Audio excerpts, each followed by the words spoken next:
નમસ્કાર દર્શક મિત્રો, મકર સંક્રાંતિની સર્વે દર્શકોને શુભકામનાઓ। હું શીતલ મહેતા, ન્યૂઝ ઓફ કચ્છમાં આપનું સ્વાગત છે। જોઈએ આજના સમાચાર। સસ્તા સોનાની લાલચ આપી તથા એકના ડબલ કરવાની લાલચ આપી ઠગાઈનો ગુનાહિત ઇતિહાસ ધરાવનાર 53 જેટલા આરોપીને પોલીસે બોલાવી હવે જો ગુના આચરશે તો વધુ કડક પગલાં લેવાશે તેવી ચેતવણી આપી હતી। વોટ્સએપ જેવા સોશિયલ મીડિયામાં બજાર ભાવ કરતા સસ્તા ભાવે સોનું તેમજ એકના ડબલ ટ્રિપલ જેવી લોભામણી લાલચમાં આવી છેવાડા પશ્ચિમ કચ્છની વાટ પકડે અને અહીં આવીને લાખોની ઠગાઈનો ભોગ બની ચૂક્યાના અનેક કિસ્સા સામે આવી ચૂક્યા છે। ત્યારે આવી ઠગાઈનો ગુનાહિત ઇતિહાસ ધરાવનારા ઈસમોને એલસીબીની કચેરીએ સામૂહિક રીતે બોલાવી આવા ગુના બાબતે કડક સૂચના આપી છે।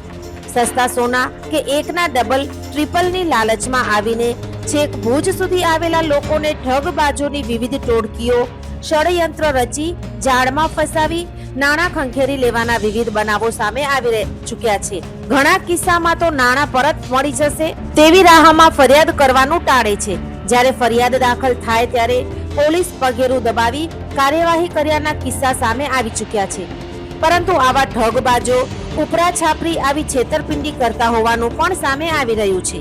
આ બાબતને કેન્દ્રમાં રાખી પશ્ચિમ કચ્છની એલસીબીની આવી ઠગાઈના 53 જેટલા આરોપીને કચેરીએ બોલાવી તેઓની ઓળખ પરેડ કરી ફરીથી આવા ગુના ન આચરે તે માટે કડક સૂચના આપી હતી।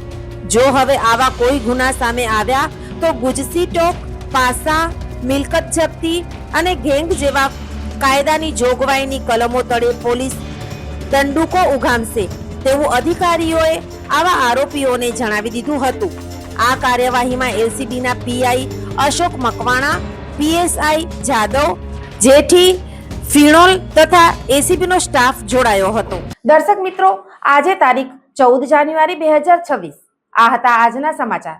આવતીકાલે ફરી મળીશું, ત્યાં સુધી મને રજા આપશો। નમસ્કાર।